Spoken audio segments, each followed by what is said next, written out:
కేంద్ర ప్రభుత్వం నూతనంగా తీసుకొస్తున్న విద్యుత్ బిల్లు 2025 విత్తన బిల్లు 2025ను వ్యతిరేకిస్తూ కర్నూలు జిల్లా వామపక్షాల రైతు సంఘం నాయకులు ఆందోళన చేపట్టారు. విద్యుత్ బిల్లు 2025తో వ్యవసాయ రంగానికి ఉచిత విద్యుత్ ఉండదన్నారు. అలాగే విత్తన బిల్లు 2025 విత్తన కంపెనీల ప్రయోజనాలకు ఉపయోగపడుతుందన్నారు. కల్తీ విత్తనాల వల్ల పంటలు దెబ్బతిన్న రైతులకు ఎలాంటి పరిహారం చెల్లించే బాధ్యత విత్తన కంపెనీలకు ఉండదని, దీనివల్ల రైతాంగం నష్టపోతుందన్నారు. విద్యుత్ విత్తన బిల్లులను అందరూ వ్యతిరేకించాలని పిలుపునిచ్చారు.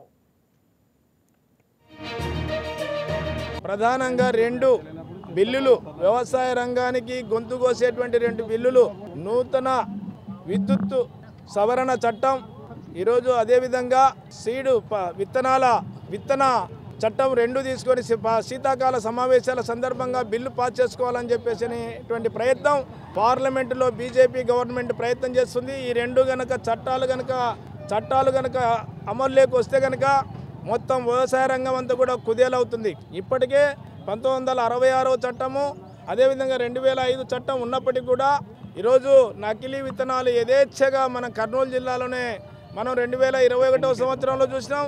ఇప్పుడు 2025వ సంవత్సరంలో కూడా నిర్జూరు గ్రామంలో చూసినాం. వరి విత్తనాలు మొత్తం కూడా కేడీలు అమ్మి ఈరోజు సొమ్ము చేసుకుంటున్నటువంటి పరిస్థితి ఉంది.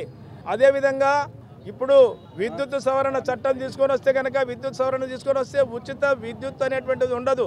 ఇప్పటికే రైతాంగం ఇబ్బంది పడుతున్నటువంటి పరిస్థితి, పెట్టుబడి ఖర్చులు పెరిగిపోయినాయి, అన్ని రకాల ఖర్చులు పెరిగిపోయినాయి, ధరలు చూస్తే పడిపోయినటువంటి పరిస్థితి ఉంది.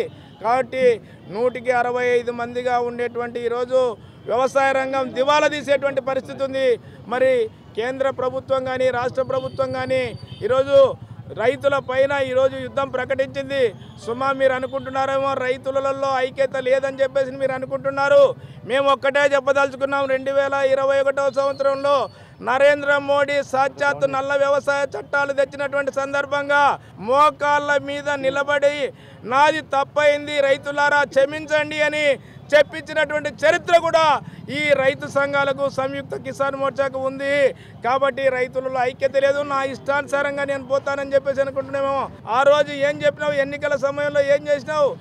ఈ వీడియో మీకు నచ్చినట్లయితే లైక్ కొట్టి షేర్ చేసి మా వైకే టీవీ ఛానల్ని సబ్స్క్రైబ్ చేయండి.